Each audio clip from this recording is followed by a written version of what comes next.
Do you think it would be better to go after the bureaus with squirt guns blazing, or do you think it'd be better to go after them with the cannons? Well, some of you let me know in the comments that you don't understand blatant inaccuracies, and for that reason, we're going over this as well as the difference between those and factual-based disputes, because you need to understand what is a squirt gun and what is a cannon when it comes to fighting the credit bureaus. All right, so if you pause this here, go down into the description and click on the link, no opt-in, no email, pull it up with me and go over these examples so that you can understand exactly what I'm talking about. You can always do this later, or you can just look at your screen or listen to me. Okay, so a blatant inaccuracy versus a factual dispute is very, very simple. Blatant is when you look at the account and without having to go date less active, date less paid, payment status details, so on and so forth, you can look at the account and just say, oh my God, this is inaccurate, or this is a violation. This needs to be removed because of X. All right, so examples would be a different balance, right? You have Capital One reported on all three bureaus, but you have, what, $15 on one bureau, $22 on the other bureau, and zero on one. Zero obviously means that it's paid. So if they report that it's paid, then why is there a $15 balance here and a $22 balance there? I can very simply say that this account was paid because X bureau is reporting it as zero balance, and otherwise it would actually have a balance, right? And of course, we would want to condense that with the facts, be very, very simple, but I'm just explaining this so that you understand it. So each creditor should report the exact same balance, whether it's $0, $15, or $22. Now, I also put an impact on here. So 10 out of 10 means that is a canon, okay? And so a 1 out of 10 would be something like open date.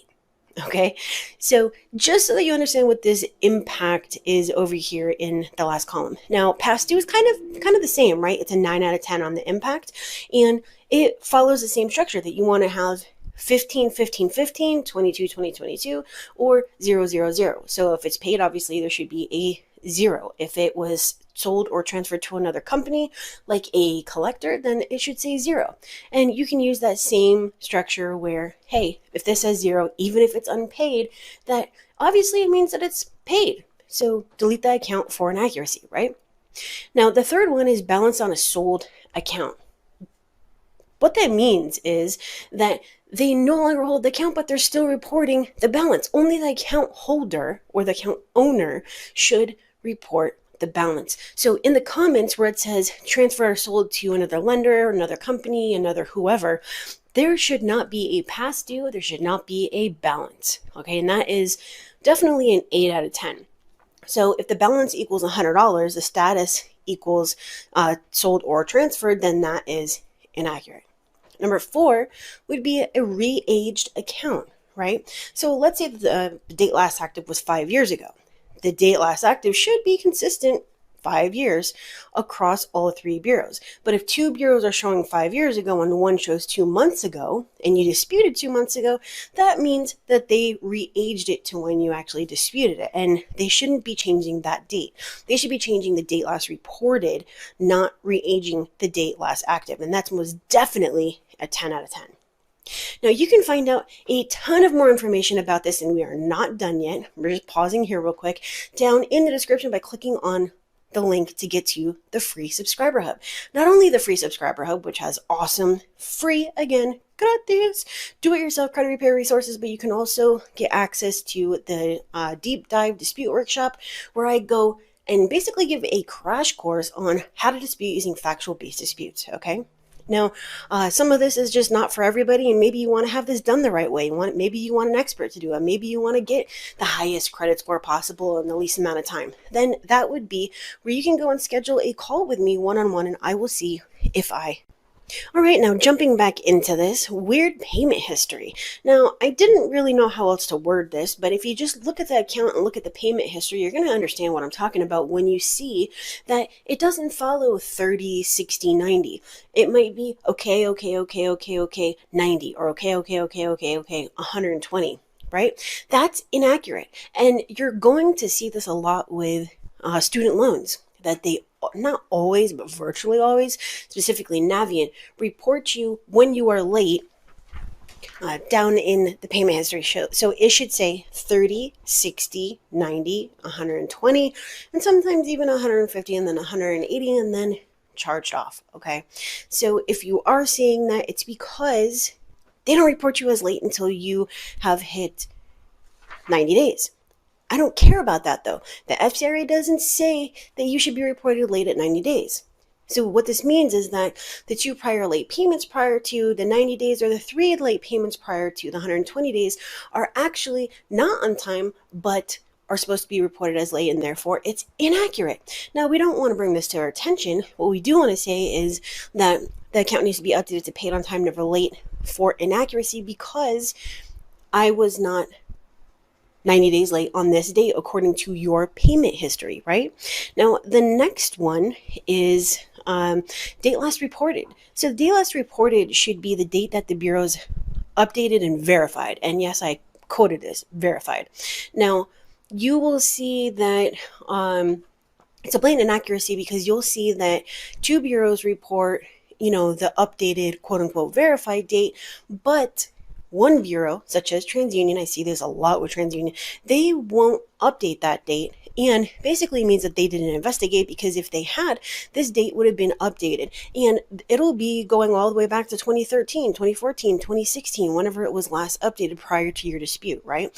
And I've actually gone like 8 months of disputing, and TransUnion didn't update the date, but they were saying that it was verified. So that is most definitely a blatant inaccuracy, and so you recently disputed, but it shows 2016 would be an example, right? And this is actually a 7 out of 10. And then the weird payment history is actually a 7 out of 10 as well. All right. So moving on, unpaid judgment with zero balance. Now, you haven't heard me talk about this for a couple of years, probably back when I used to use Credit Check Total. So I switched over to Identity IQ January 18th of 2018. So I've been using it consistently since then because of the factual data that it gives me. It gives me all sorts of information that I can work with that I don't really see consistently on other credit monitoring. And I do have a discounted link for you. I'll put that down in the description if you want to get it for $21.99 per month instead of $29.99 per month. And full disclosure, it is an affiliate link, but it is very simply so that you can have the information that you need, just the same information that I use for my clients, and I even used for my husband when I fixed his credit, so that you can actually get the data that you want. So that is down in the description, like I mentioned. But the reason that I bring this up is because I haven't seen this on Identity IQ. I did see it a lot on Credit Check Total. So with an unpaid judgment, there should be a balance, right? But in this example, there's a zero balance. So if the balance is zero, it basically tells me that the account has been paid, right? So an example of this blatant inaccuracy is seeing Experian and Equifax report $100 on the judgment, but TransUnion reports zero. So you can use this, and this is a 9 out of 10. You can use this basically to say that TransUnion reports zero balance, which means that it's paid. So these other two need to be removed. And then you would just come up with a better reason to get TransUnion off. Or you can just ask for deletion of the entire account across all 3 bureaus, wording it very carefully because of the inaccuracy and inconsistency between the reporting of all 3 bureaus. And you can kind of follow the same thing with tax liens, but I haven't really seen it with tax liens all that much. It's more along the lines of a judgment. All right, so bankruptcy. And going back to Credit Check Total, and sometimes even on Experian, a bankruptcy with the year 0001 or similar, something that's totally not in our century, right? Or just outside the statute of limitations. So an example of this would be 2 bureaus reporting to 2015, and then Equifax reporting May 0001. This is a 9 out of 10 as well. And then second to last would be past due on a collection. So here's the deal, and a lot of people don't understand this. If it's a collection, number one, it's already late. Obviously, it's a collection. And number two, it's already past due, right? So we're technically putting the last two together. So if the status is collection and it also reports payment history showing late payments or a past due and or, then it's a blatant inaccuracy. And I would even go as far as saying that one of these is a violation. I believe it's a past due.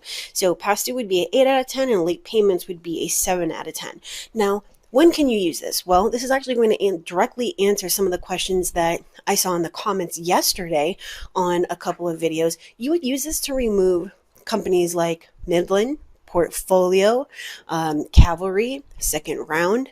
I normally don't use these for third party or apartment or medical because I actually use the validation of debt method in addition to disputing with the bureaus, trying to get them to give some sort of documentation proving ownership, right? So you're going to use these blatant inaccuracies and, / violation on something that's a little bit more difficult or even a lot more difficult, like Portfolio. All right, so these are the blatant inaccuracies, and they're different from factual disputing, just regular factual disputes, because you're not going down the hierarchy, you're not going down the pyramid, you're not using the evolution line, you're not doing any of these things. We're dealing with these huge cannons prior to, running out of ammo, and now we have to go with smaller weapons, okay? So if you first use your blatant inaccuracies, and these are only a few of them off the top of my head that I see all the time, then your next step, if those accounts are still there, whether it's a public record, whether it's, a late payment, whether it's a collection, a foreclosure, repossession, doesn't matter, you would then, if they're still there, like I said, go down the hierarchy, right? Depending on the regular inaccuracies that you find on the account. Now, I hope that this did clear some things up for you. If it didn't, just post it in the comments and let me know, and I will do my best to clarify some of this. But again, I go much more into this in the deep dive dispute workshop. Link is in the description. I hope you have a wonderful day, and that is it for now.